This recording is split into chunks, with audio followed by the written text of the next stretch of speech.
마니아라는 말이 있어요. 매니아. 요즘에는 덕후라는 말로도 많이 쓰죠. 어떤 주제나 어떤 사람이나 어떤 특정 관심 있는 대상에 대해서 아주 다른 사람보다 거의 광적으로 집착하는 것을 덕후 혹은 매니아라고 합니다. 지난 교회사 역사를 되돌아볼 때 매니아, 덕후라고 불릴 만큼 어떤 신앙적인 주제들이나 혹은 그런 대상들이 있었나 생각해 보니까 오늘 주제가 청교도가 바로 그런 역할을 했더라고요. 이 교회사를 통틀어서 청교도 매니아, 청교도 덕후 이런 사람들이 굉장히 많아요. 그런 반면에 이제 싫어하는 분들도 있습니다. 청교도에 대해서 되게 고리타분하고 딱딱하고 뭔가 하나도 재미없는 사람들, 이런 오해 아닌 오해를 할 때가 있는데, 오늘 이제 청교도를 통해서 좀 역사를 제대로 보면서 우리가 배워야 될 것들이 무엇인지 살펴보겠습니다. 미리 말씀드리지만 저는 청교도 좋아합니다. 청교도 좋아하고 굉장히 우리의 삶 속에서 청교도적인 유산이 계승되어야 된다고 믿는 사람이에요. 나중에 살펴보겠지만 제가 말한 어떤 광적으로 그런 청교도들을 열광하는 청교도주의에 대해서는 굉장히 비판적인 사람입니다. 자, 이제 우리 한번 살펴보겠습니다. 일단 청교도라는 말을 뭔지 알아야겠죠. 청교도 퓨리탄이라고 해요. 퓨리탄. 그래서 pure 순수한이라는 뜻에서 이제 나왔어요. 퓨리탄, 순수한 사람들이라는 말이에요. 이게 언제 쓰여졌냐면, 이게 원래 영국의 이제 헨리 8세가 이제 지지난주에 김영희 목사님께서 영국 성공회에 대해서 하셨잖아요. 영국 성공회를 헨리 8세가 이렇게 종교개혁을 하고 나서 이 영국 성공회가 반쪽짜리 개혁이라고 실망한 사람들, 실제로 이제 국왕 중심의 위로부터의 개혁이다 보니까 아무래도 정치적인 색깔이나 이런 것들이 많이 기미될 수밖에 없었어요. 그래서 반쪽짜리 개혁이라고 비판하면서 성경이 말하는 완전한 순수한 종교개혁의 정신으로 돌아가야 된다라고 생각하던 사람들이 바로 청교도였습니다. 그래서 좁은 의미로 보면 잉글랜드의 그 성공회를 반대하던 사람들을 청교도라고 말해요. 그 사람들 말로는 비국교도라고 합니다. 성공회를 이제 영국 국교회라고 하거든요. 근데 그 국교회에 반대하는 사람을 비국교도라고 해요. 아주 좁은 의미로 의미하면 이제 잉글랜드의 성공회를 반대해서 이제 튀어나온 사람들을 이제 청교도라고 합니다. 근데 이제 잉글랜드에서 성공회를 반대하던 사람들이 여러 대륙 각지로 흩어졌어요. 여러분들이 잘 알고 있는 신대륙 미국으로도 가고 유럽으로도 갔어요. 네덜란드나 또 아니면 이제 뭐 프랑스 이런 데도 이제 갔죠. 그래서 유럽에 뿌리 내리게 됐어요. 네, 보통 이제 17세기 전체를 청교도 시대, 교회사적으로 이제 시대를 구분할 때 17세기를 청교도 시대 혹은 정통주의 시대라는 말도 써요. 신앙의 정통성과 순수성을 보존하기 위해 투쟁했던 그런 시대라는 의미로 정통주의 시대라는 말로도 씁니다. 그래서 넓은 의미로는 이제 북미와 유럽 대륙에 흩어진 순례자들, 여러분 필그림이라는 말 많이 들어보셨죠? 필그림 하우스 있잖아요. 필그림이 순례자들이란 말이에요. 그래서 이 필그림이라는 말이 이제 영국의 박해를 피해서 유럽 대륙과 각지로 흩어져 종교개혁의 신앙에 지키면서 자유를 찾기 위해 이주한 사람들을 순례자, 필그림이라고 불렀어요. 이 사람들이 왜 성공회가 잘못되었다라고 보았냐면, 일단은 가장 먼저 이 사람들이 청교도를 부정적으로 볼 수밖에 없었던 이유는, 가장 큰 이유는 국왕이 교회의 머리다라고 선포했기 때문이에요. 수장령이라고 하죠. 국왕이 교회의 머리다. 절대 그럴 수 없죠. 교회의 머리는 누구예요? 오직 예수 그리스도신데 국왕이 교회의 머리다. 그 말은 국왕, 정치적인 개입이 교회에 있을 거다. 그 국왕의 입맛에 따라서 혹시라도 교회가 뭔가 수틀리게 나가면 제재를 가할 수 있고 이럴 수 있다는 거잖아요. 국왕이 교회의 머리니까. 절대 그건 교회의 기본적인 성경의 정신에 어긋난다라고 반대했고, 그리고 예배 형식이 너무 지나치게 카톨릭적인 요소를 많이 담고 있다라고 비판했어요. 예를 들면 이제 저 같은 목사 사제들이 설교단에서 올라올 때 아주 검은 그런 사제 복장을 입고 가운을 입고 거룩한 사람인 것처럼 이제 가시적인 어떤 권위 의식을 내세우고 이런 것들이 사제 복장이나 또 예식 절차가 굉장히 복잡했어요. 뭐 이렇게 간단한 법이 없었어요. 진짜 아주 이렇게 작은 예배 형식을 하나 할 때도 굉장히 복잡한 의식 절차를 거치면서 그렇게 진행했습니다. 그런 것들이 성경의 정신과 맞지 않다라고 비판했어요. 그리고 이 성직자 제도 자체가 주교와 또 사제와 교황과 또 국왕이 교회 수장 이런 위계적인 이런 질서, 위계적인 수직적인 교회 성직자 구조가 비성경적이라고 봤습니다. 모든 신자가 하나님께 동등하게 나아갈 수 있다라고 주장했죠. 그러니까 여전히 고해 성사를 하고 있었어요. 성공회에서도 여전히 고해 성사나 이런 주교의 권위가 지나칠 정도로 높았습니다. 그래서 이런 청교도들이 여기에 반대해서 모든 신자가 성직자들과 동일하게 하나님께 그들 스스로가 나아갈 수 있다라고 주장했죠. 이 외에 뭐 여러 가지 교회 규범들도 성경의 원칙에 어긋난다라는 부분이 많았습니다. 심지어 이제 결혼식 할 때 결혼 그 반지를 끼워 주는 것도 이제 별로 성경에 어긋난다라고 봤어요. 그러니까 굉장히 간소하다. 성경의 정신은 아주 단순하다라고 본 거예요. 뭐 되게 복잡할 필요 없다. 설교단 하나 가운데 딱 놓고 성찬상 딱 놓고 하나님께서 우리에게 말씀하여 주실 때 정말 성경적인 원칙에 철저하게 의거해서 교회를 개혁하는 것 그것뿐이다. 이게 되게 복잡한 절차나 이런 이렇게 뭔가 복잡한 예식 이런 것들을 청교도들은 반대했어요. 뭐 복장이나 이런 것들 그런 것들이 전혀 얽매일 필요가 없다라고 주장했죠. 그래서 이런 것들이 성공회에 굉장히 많은 요소들을 차지하고 있었기 때문에 이들은 성공회를 비판했어요. 그래서 처음에는 굉장히 성공회 안에서 교회 개혁을 하려고 했었습니다. 제가 이런 말을 하니까 성공회 안에는 다 이제 그 종교개혁 신앙을 가지지 못한 사람들만 있냐? 아니에요.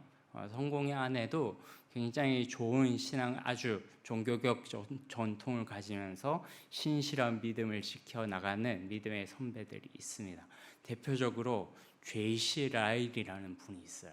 이 제이시 라일은 끝까지 성공의 신부로 살았는데 그분의 거룩이라는 책은 아주 청교도 저작들 중에서도 굉장히 아주 높은 평가를 받는 개혁주의자들 가운데서도 아주 높은 평가를 받는 그런 책이고, 비국교도 목회자로 유명한 찰스 스펄전이 제이시 라일을 향해서 영국 국교회가 나온 보배로운 보물이다라고 칭찬했을 정도로 아주 신실한 분이었어요. 그래서 성공회라고 해서 성공회 안에 있다고 해서 다 종교개혁 전통의 신앙에 떠난 사람들인 아니라는 것 알아두시면 되겠습니다.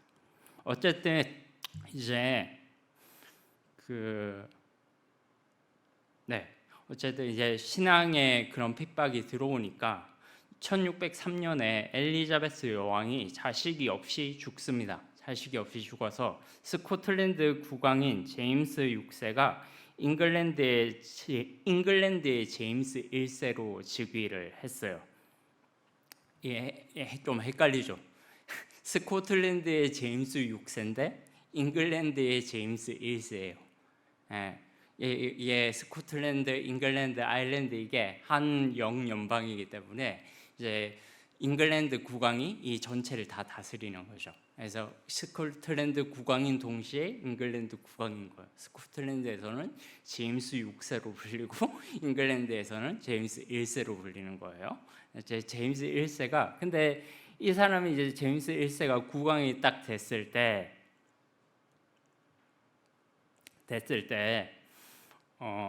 좋아했어요. 처음에 청교도들이 되게 좋아했어요.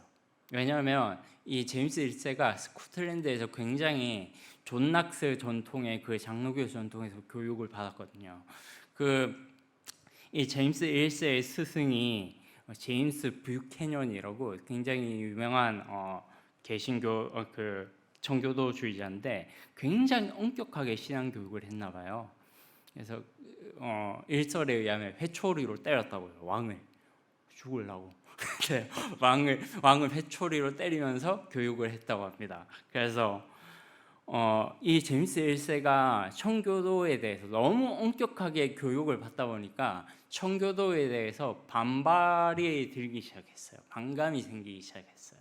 그래서 이제 제임스 1세로 잉글랜드에 딱 도착을 하니까 딱 도착을 하자마자 청교도들이 우르르 몰려와 가지고 1000명이나 되는 사람들이 저거 아닌데 잠깐 1000명이나 되는 사람들이 우르르 몰려와 가지고 천인청원이라는 거를 제출했어요.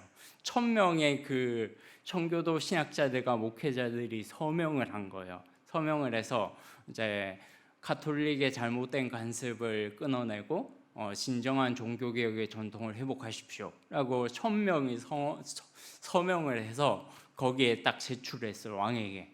근데 왕이 어떻게 했어요? 무시했어요. 그거를 이제 너무 청교도들에 대한 반발심 때문에 그런 거죠.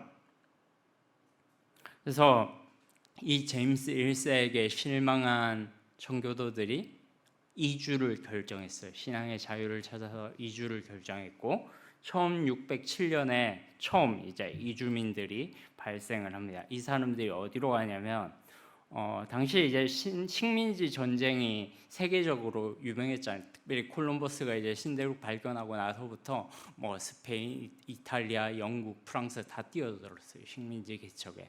그때 영국이 이 신대륙에 개척했던 식민지 가운데 버지니아, 지금의 버지니아 주의 제임스 타운이라는 이 마을을 건설합니다. 식민지를 건설해서 영국의 땅이 됐어요. 그쪽으로 처음에 이주를 해요. 버지니아 제임스 타운에. 그리고 이제 거기에 허드슨 계곡이 있었거든요. 그 계곡 근처에 이제 청교도들의 정착촌을 짓고 살다가 1620년에 더 많은 청교도들이 이주를 해오니까 이제 우리가 잘 아는 메이플라워 호를 타고 플리머스 항구를 떠나서 매사추세츠 주 케이프타운으로 이주를 합니다. 그래서 102명이 이주를 해요. 그래서 우리는 이 사람들을 필그림 파더스라고 불러요. 영적인 아버지들. 이 사람들 중에 이제 미국 건국의 아버지라고 불리는 사람들도 있고, 그래서 그런 사람들이 이제 미국에 들어옵니다. 그래서 이제 신대륙에 신앙적인 신앙촌을 세워서 정말로 우리가 세상에서 가장 멋지고 가장 성경적인 교회를 세우겠다, 이런 포부를 안고 신대륙으로 건너옵니다. 자, 이제 청교도들의 사상이 어떤 것인지 한번 살펴볼게요. 청교도들은 아까도 말한 것처럼 이제 신대륙에 세상에서 가장 성경적인 공동체를 세우고 싶었어요. 그 말을 어디서 알 수 있냐면 초기에 청교도 목회자 가운데 존 윈스럽이라는 분이 계세요. 이분이 아주 유명한 설교를 했는데 언덕 위의 도시라는 설교를 했어요. 언덕이 지금 오늘 저희가 읽은 본문 중에 산 위에 있는 동네가 숨겨지지 못할 것이요라는 그 구절을 바탕으로 언덕 위의 도시라는 제목으로 설교했어요. 그러니까 이 청교도 신앙 공동체는 온 세상을 비추는 빛이라는 거죠. 온 세상을 비추는 빛이고 정말로 그들의 삶 전체가 성경에 입각해서 모든 것이 다스려져야 된다라고 생각했던 사람들이에요. 그러니까 영적인 것뿐만 아니라 도덕적인 어떤 순결함에 있어서도 다른 사람들에게 흠잡을 데 없는 아주 거룩한 사람이 되어야 된다라고 설교를 했던 거죠. 영적 도덕적으로 세상의 모범이 되어야 된다고 생각했던 겁니다. 제가 저거 그 챗 GPT로 그려달라고 한 거거든요. 잘 그렸죠? 산 언덕 위에 교회가 있어요. 교회가 잘 안 보이는데 교회예요. 교회가 빛을 내고 있고 이제 사람들이 그 안에서 이제 뭐 여러 정착촌들을 이루고 살아가고 있는 겁니다. 요즘에 저 그림 그려달라고 하면 되게 잘 그려줘요. 편해요. 네, 어쨌든 이제 청교도 사상 이런 신앙의 공동체를 만들려고 했습니다. 완전히 성경적이고 이 지상에서 가장 아름답고 멋진 그런 신앙 공동체를 만들려고 했죠. 그리고 이 사람들이 뭘 강조했냐면 그 공동체를 강조함과 동시에 개인의 신앙에 대해서도 굉장히 강조를 했거든요. 개개인의 회심에 대해서 아주 강조를 했어요.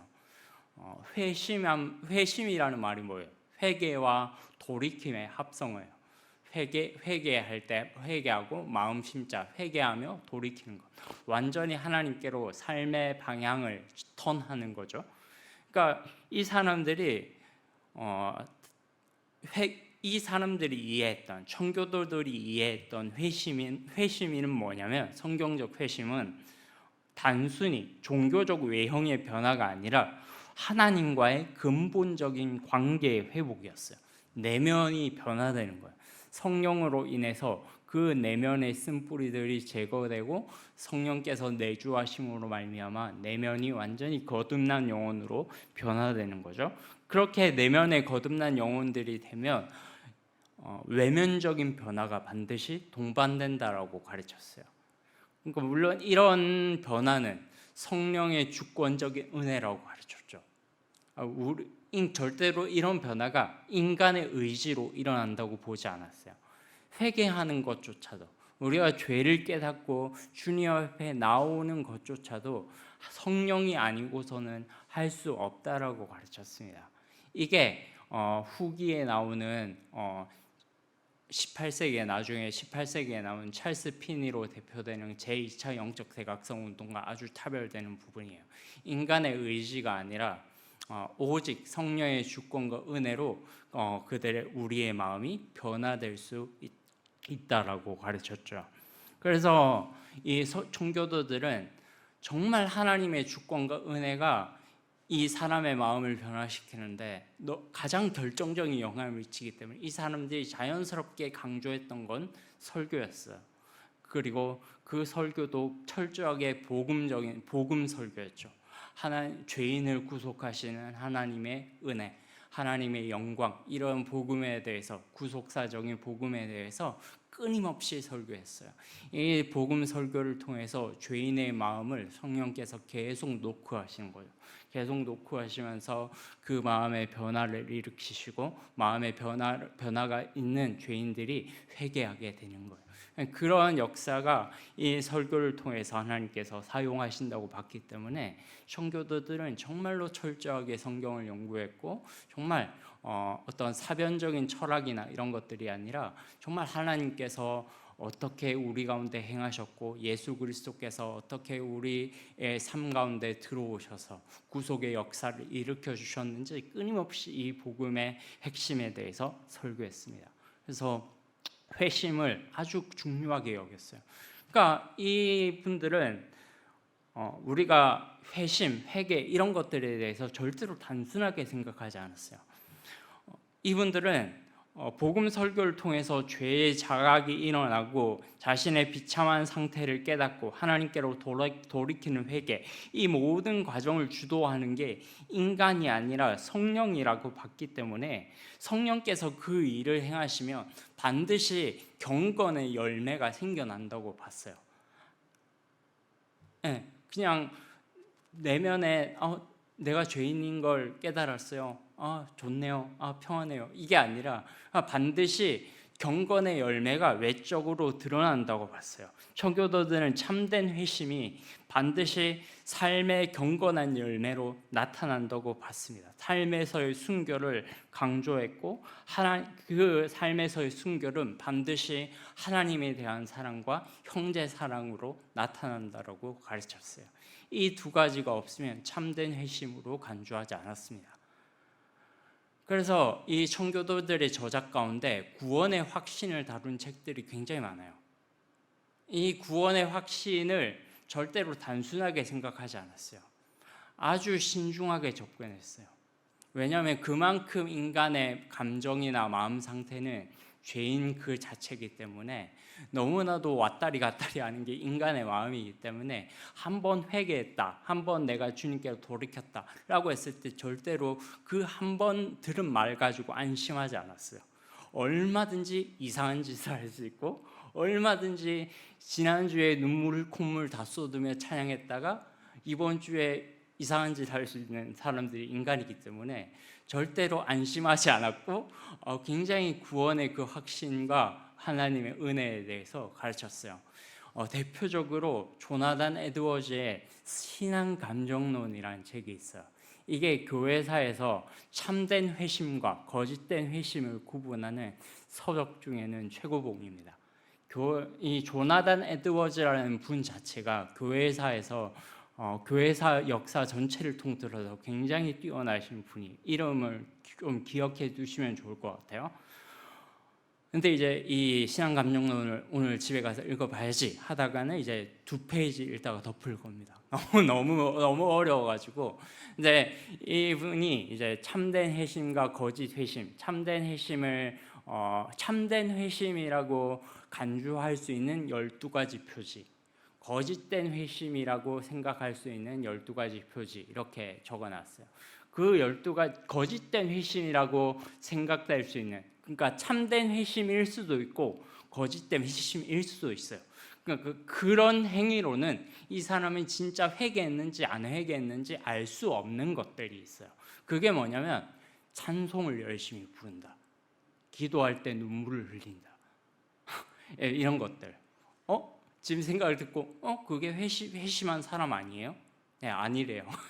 그냥 외면적으로 찬송을 열심히 부른다, 기도할 때 막 눈물을 흘린다, 막 박수를 친다, 이런 것들은 참된 회심의 표지로 간주할 수 없다라고 가르쳤어요. 참된 회심의 표지로 간주할 수 있는 게 뭐냐면 하나님의 영광에 대한 뜨거운 열망. 그러니까 다른 어떤 이유도 없이 그냥 하나님 자체로 즐거워하는 마음. 이게 참된 회심을 근거할 수 있는 아주 결정적인 표지라고 가르쳤어요. 다른 어떤 이유 없이 하나님에 대한 기쁨, 하나님에 대한 열망만으로 충분한 것. 이게 정말로 이 사람이 회심한 사람이냐 아니냐를 가늠할 수 있는 아주 큰 근거라고 가르쳤습니다. 그래서 존 파이퍼, 현대 목회자들 중에서 그래도 개혁주의 목회자로 아주 뛰어나신 분으로 평가받는 존 파이퍼가 평생의 그 모토가 뭐냐면 하나님을 기뻐하라. 하나님을 기뻐하라. 하나님을 뜨겁게 열망하고 그분만으로 만족하는 것. 그분의 기뻐하시는 것이 나의 기쁨이 되는 것. 이게 청교도들도 마찬가지로 정말로 회심한 사람의 가장 큰 열매라고 간주했어요. 여러분들은 어떻습니까? 하나님만으로 즐거워하십니까? 아멘이 안 나와. 네, 하나님만으로 즐거워하십니까? 하나님을 생각하면 그 마음 가운데 열망이 솟구치십니까? 아니면 다른 이유가 덧붙여져야 하나님을 찬양하시겠습니까? 그런 것들은 다 하나님만으로 하나님 자체를 기뻐하고 하나님 자체를 열망하는 것. 이것이 가장 성경적인 회심의 가장 큰 증거라고 청교도들은 봤습니다. 그래서 이제 교리와 삶의 문제에 있어서 일치된 생활을 되게 강조를 했어요. 아까도 말했던 것처럼 굉장히 구원의 확신에 대해서 많이 설교를 했고, 함부로 이 사람이 어떤 좋은 신앙의 행위를 한다고 해서 함부로 이 사람의 신앙을 이 사람은 정말 구원받은 사람이구나라고 판단하지도 않았고, 정말 좀 이렇게 저 사람 왜 저래? 이렇게 하는 사람이라고 해서 저 사람은 하나님이 버리신 사람이야 라고 이렇게 절대로 판단하지도 않았어요. 죄인을 부르시고 긍휼히 여기시는 하나님의 철저한 은혜를 설교하면서도 구원의 확신에 대해서, 참된 회심이 무엇인지에 대해서 아주 열정적으로 설교했죠. 자, 이제 적용. 오늘 이렇게 적용할 게 뭐냐면, 아까 처음 질문인데요. 처음 질문에서 청교도들에 대해서 어떤 청교도 마니아, 청교도 덕후 이런 말들이 되게 부정적으로 사용되는 것 같아요. 과연 오늘날 청교도 신앙이 과연 죽은 신앙인가? 제 네모 박스에 한번 글을 볼래요. 이게 17세기에서 19세기에 영국, 미국에서 청교도들을 비난하는 사람들이 하던 말이에요. 겉으로는 열정적이고 경건해 보이나 실제로는 위선적이고 뒤에서 악을 조장하는 자들, 항상 검은 옷을 입고 다니며 얼굴에 웃음기가 없고 누군가를 지적하지 않으면 몸에 두드러기가 나서 설치는 사람들, 다른 사람들이 즐거워하는 꼴을 못 보는 사람들, 이게 청교도들에 대한 세간의 인식이었대요. 그러니까 이제 물론 청교도들 중에서도 굉장히 다양한 신학적인 스펙트럼이 있었어요. 칼뱅주의자도 있었고요. 청교도들 가운데 리차드 백스터라고 하는 아주 유명하신 분이 알미니안주의자였어요. 그래서 구원의 문제에 대해서도 달랐고 여러 가지 문제에 대해서 유아 세례를 줄 거냐 말 거냐 이런 교회관에 대해서도 굉장히 다른 신학적인 견해들을 가진 굉장히 사람들이 많았습니다. 그래서 당연히 율법주의자들도 있었어요. 이 청교도 안에서 이 사람들이 말하는 것처럼 굉장히 아주 고리타분하고 정말로 딱딱할 정도로 다른 사람들이 엄격한 신앙적 잣대를 들이대면서 지적질하는 사람들이 있었어요. 그러니까 이 말이 나왔지. 근데 이제 그런 전반적인 이 대부분의 청교도들은 아까 말했던 것처럼 정말 하나님을 사랑했고 이웃을 사랑하는 것을 삶의 최고의 가치로 여기는 사람들이기 때문에 잘 웃고 다녔어요. 청교도들이 잘 웃고 다니고 사람들하고 잘 대화하고, 심지어 책에 보니까 맥주가 없다고 아쉬워하는 청교도들도 있었어요. 맥주 없이 무슨 낙으로 사냐 이런 분들도 있었고, 그러니까 굉장히 삶의 그런 즐거움들을 알았던 분들이에요. 단지 이제 세상 사람들이 취하는, 세상 사람들이 어떤 노는 그런 문화들 절제하지 못하고 그냥 방탕하고 그냥 뭐 오늘 마시나 내일 마시나 마찬가지다, 먹고 죽자 이러면서 그냥 술에 자기를 맡기고 막 세속적인 그런 음악에 자기를 맡기고 시간 낭비하면서 살아가는 것, 그런 것들을 멀리했죠. 그런 것들은 성경적이지 못하다고 가르쳤고 이제 방탕한 생활을 하지 않도록. 근데 그렇게 절제하는 선에서 이제 얼마든지 삶이 주는 소소한 즐거움들을 누렸습니다. 아마 21세기에 청교도들이 왔으면 저희처럼 밥 먹고 카페 가서 커피 마시면서 수다 떨었을 거예요. 얼마나 좋아요. 얼마나 건전하고 자연을 돌아다니면서 이렇게 음미를 하는 걸 되게 좋아했어요. 우리도 이제 자연을 보면서 하늘이 날씨 진짜 좋다 이러잖아요. 청교도들도 그게 취미였대요. 이제 말 타고 거리를 다니면서 하나님께서 창조하신 자연을 바라보면서 감탄하고 사람들하고 대화하고 즐겁게 담소를 나누고 커피 마시고 이런 것들이 청교도들의 아주 즐거운 낙이었습니다. 그래서 이런 주장들은 청교도들은 대단히 고리타분하고 자기는 지적질을 잘하지만 위선적이고 뒤에서는 할지 못할지 다 아는 그런 사람이다라고 하는 것은 오해죠. 그래서 우리가 청교도들을 통해서 아주 배워야 될 것들이 두 가지가 있다고 생각하는데요. 우리는 청교도들을 통해서 하나님의 영광을 위해 모든 일에 절제하는 태도를 배울 수 있을 것 같아요. 우리 고린도전서 9장 25절 말씀 한번 읽어볼까요? 고린도전서 9장 25절 시작. 이기기를 다투는 자마다 모든 일에 절제하나니 그들은 썩을 멸육 승리자의 관을 얻고자 하되 우리는 썩지 아니할 것을 얻고자 하노라. 아멘. 청교도들은 이걸 삶의 아주 중요한 원칙으로 삼았어요. 이기기를 다투는 자만, 그죠? 이 땅에 우리가 발을 딛고 있지만 우리의 시민권은 하늘에 있는 거예요. 그러니까 이 땅은 잠깐 우리가 살아가는 나그네 인생이죠. 그러니까 영적인 최종적인 승리를 맛본 것이 아니에요. 그러니까 이기기를 다투는 자마다 모든 일에 절제한다. 하나님의 영광을 위해서 모든 것이 가하나 모든 것이 가한 줄로 여기지 않겠다라고 하는 것이 아주 청교도들의 일관된 생활 방식이었습니다. 근데 이런 것들은 청교도뿐만 아니라 오늘날 우리 그리스도인들이 아주 중요하게 생각해야 될 영적인 가치예요. 한번 생각해 보세요. 절제하지 못하는 생활이 얼마나 많습니까? 우리 삶 가운데 절제하지 못하는 삶, 과소비,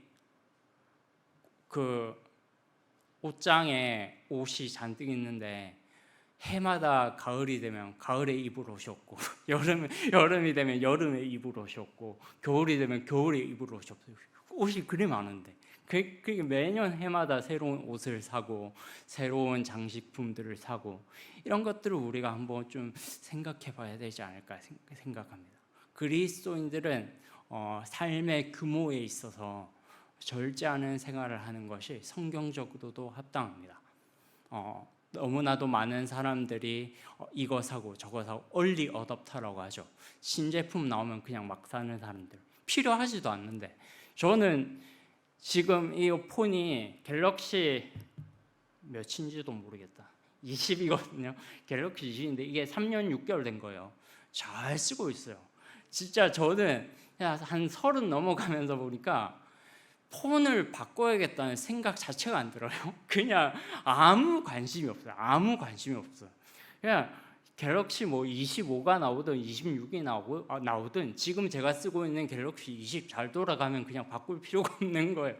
그냥 그런 얼리 어댑터, 그냥 막 신제품 나오면 이게 나한테 필요한지 안 필요한지 그냥 깊이 생각하지 않고 막 사는 거, 막 절제하지 못하고 소비하는 거, 우리 그리스도인들이 다시 한번 생각해 봐야 될 삶의 그런 중요한 가치라고 생각합니다.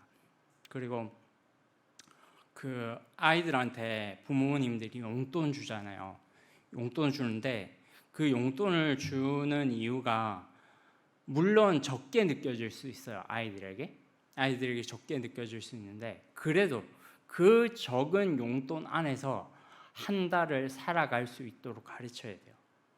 왜냐하면 절약하는 습관, 검소하게 살아가는 습관, 절제하는 이런 습관을 가르치는 것은 그리스도인 부모로서 중요한 겁니다.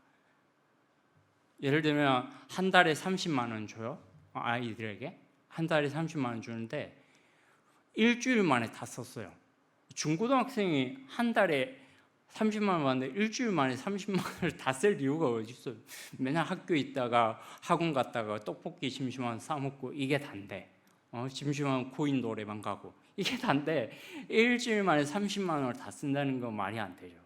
그때는 이제 절제하지 못하고 과소비하는 습관 이런 것들을 버리고 용돈에 정해진 용돈에 알뜰하게 규모 있게 쓰는 것, 이거 되게 중요한 신앙 교육이라고 저는 생각합니다.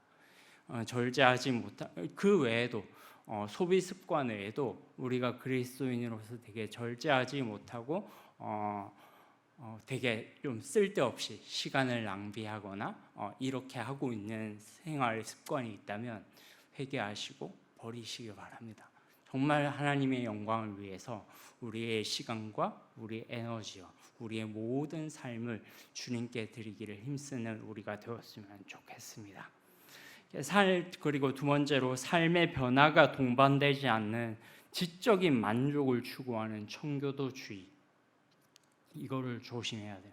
사실 이게 아까 처음에 말했던 청교도들을 부정적으로 이해하는 가장 큰 이유입니다.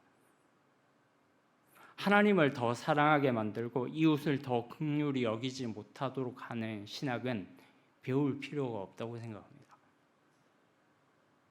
그건 배우면 오히려 독이 되는 거예요.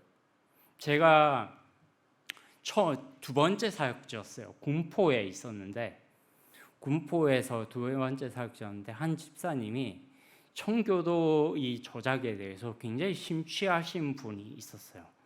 그래서 하여튼 굉장히 심오한 질문을 하는 거예요. 사실은 그 질문이 왜 중요한지도 모르고 하시는 것 같아요. 제 느낌에 그 질문이 어떤 의미를 갖는지도 모르고 질문하시는 것 같아요. 제 느낌에. 근데 그런 것들을 계속 질문하는 거예요. 그러니까 그런 사변적인 신학으로 빠지면서 다른 사람들이 그런 모습을 보이지 못하는 것에 대해서 되게 정죄하고, 심지어는 진짜로 제가 군포에 있었던 그 담임 목사님께 그 집사님이 설교 좀 똑바로 하세요라는 말을 실제로 했어요. 진짜로. 그 목사님도 너무 충격을 받아가지고 이런 일들이 일어납니다. 또 제가 한 예를 더 얘기하자면, 우리 한 목사님이 옛날에 이제 성일교회에 계셨던 그 청년들 중에 약간 이런 분들이 있었다고 들었어요. 그래서 제가 뭐라고 했냐면, 내가 청년부 담당이었으면 귀싸대기 쳐올렸다 이렇게 말했어요. 진짜 그건 못된 거죠. 그건 진짜 청교도 신학을 뭔지 모르고 아무것도 모르는 거예요. 정말 우리 죄인을 구원하시고 하나님의 은혜로 변화받고 삶으로 이어지는 그 경건의 열매들이 얼마나 소중한지를 아무것도 모르는 겁니다. 이웃에 대한 사랑, 다른 사람에 대한 배려, 이런 것들이 전혀 없이 그냥 지적인 만족을 추구하는 거예요. 내가 이런 거 안다. 내가 이신칭의, 그리스도의 연합, 그런 교리 개념 알아서 뭐 할 건데요? 그런 것들이 우리의 삶을 정말로 그리스도와 연합을 안다면, 정말로 내가 그리스도와 연합된 존재로서 이웃을 향해서 내가 그것이 나가지 못하면 그게 아는 게 무슨 소용이 있습니까? 그런 교리로 다른 사람들이 살아가지 못하는 것을 비난만 할 뿐인데요. 그런 것이라면 배울 필요가 뭐가 있습니까? 그런 것들이 우리 가운데 너무나도 많다는 것을 사실 제 스스로도 살짝씩 조금씩 느낄 때가 있어요. 그때마다 정말 겁이 나죠. 가르치는 자로서 내가 살아가지 못하는, 내가 완전히 내 삶 속에서 행하지 못하는 것을 가르치는 것. 내가 기도하지 않는데 기도에 대한 설교를 하면 그게 들어가겠습니까? 제가 예배를 사모하지 않고 정말로 하나님의 은혜 가운데 살아가지 않는데 예배 드리십시오 이렇게 말하면 그게 들어가겠습니까?